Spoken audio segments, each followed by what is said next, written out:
Good afternoon, Marc. Thank you very much for coming to us and talking to us about the views. It's been quite an interesting day all together today. I have a few questions for you. You coming from Société Générale Private Banking, you've experienced both in Europe and in Asia. What do you see are the major differences between client appetite between Europe and Asia at this stage? I think there's a big cultural difference between Asia and Europe. In Asia, the existing clients, services which are highly in demand are still the focus on the product delivery. In Europe, it's more, let's say, advisory service, portfolio management.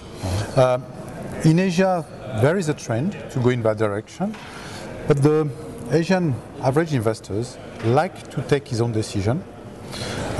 He like to take part in the decision investment process. Okay, good. There's been a lot of talk about open, guided, closed architecture. You come again from Société Générale, there's a lot of discussion about this. What's currently your views and what do you think is the best for Asia at this moment? For not only Asia, for private banking, I'm convinced that the right model is open architecture. Even if like in my bank, Société Générale, we have high capabilities in different activities such as investment banking.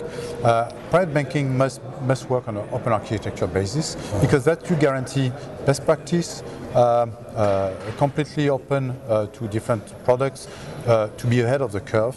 Okay, that's a prerequisite in particular in Asia, where you need to cover a very wide scope of services, markets, products. Good. You chaired a panel about the optimal product. We didn't hear too much from you on the optimal product. Is there such a thing as an optimal product? No, I don't think so. Obviously you can put some criteria. You need to define the suitability of the product. You need to define the understandability of the product, the follow-up of the product. But instead of talking about the optimal product, I would say the optimal service. Because at the end, any financial product, whether it is a single bond or more exotic structured products, doesn't mean anything if it's not properly advised to the clients, if it's not used properly in a certain portfolio allocation strategy. So that's why the right approach is to have the optimal service to the clients, optimal advice. Okay, thank you. You said just that you were in favor of open architecture, and the topic that's very dear to my heart is the dialogue between the fund manufacturers and the distributors. How are you handling it, and what are your views on that?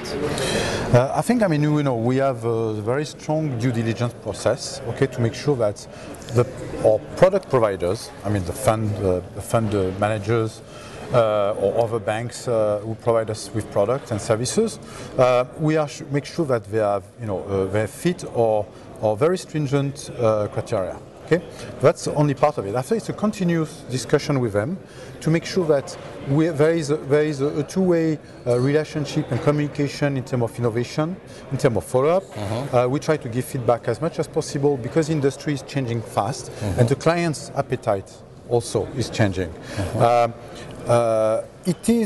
We still very focused on track record. I think in Asia it's a bit difficult, in particular for the new funds, for instance, new markets, new frontier markets.